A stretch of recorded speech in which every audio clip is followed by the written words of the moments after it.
بسم اللہ الرحمن الرحیم۔ حضرت عبداللہ ابن عباس رضی اللہ تعالی عنہما روایت کرتے ہیں کہ رسول اللہ صلی اللہ علیہ وسلم کے پاس ایک خاتون آئی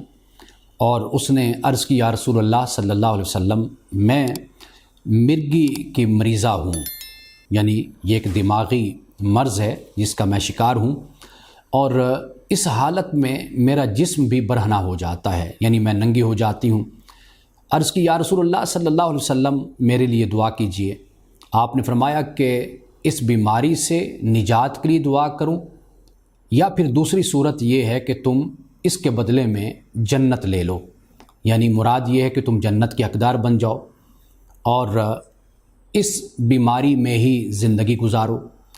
تو اس نے عرض کی یا رسول اللہ صلی اللہ علیہ وسلم بس اتنی دعا کر دیجئے کہ میرا جسم برہنہ نہ ہو، باقی میں اس پر راضی ہوں کہ اللہ سبحانہ وتعالی مجھے جنت عطا کرے۔ تو رسول اللہ صلی اللہ علیہ وسلم نے اس خاتون کے لیے دعا کی، یعنی وہ مرگی کا شکار تھی اور اس حالت میں ان کا جسم برہنہ ہو جاتا تھا۔ تو انہوں نے رسول اللہ کی خدمت میں صرف یہ عرض کی کہ آپ یہ دعا کیجئے کہ میرا جسم برہنہ نہ ہو، باقی میں اس بیماری کے ساتھ راضی ہوں اور اس تکلیف سے ہی دنیا سے چلی جاؤں اور اللہ تعالیٰ مجھے جنت عطا کر دے، تو اس سے بڑھ کر اور مجھے کیا چاہیے۔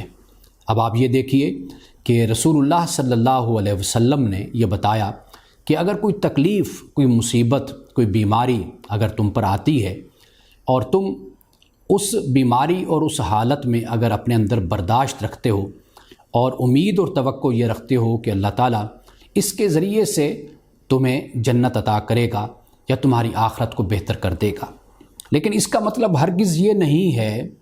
کہ انسان حالت بیماری میں اپنا علاج کرنا یا علاج کرانا ترک کر دے، اس کا یہ مقصد نہیں ہے۔ اور رسول اللہ صلی اللہ علیہ وسلم نے ہمیشہ اس بات کی تلقین فرمائی کہ اگر آپ بیمار ہیں، آپ کو کوئی مرض ہے، کوئی تکلیف ہے، تو آپ اپنا ضرور علاج کروائیے۔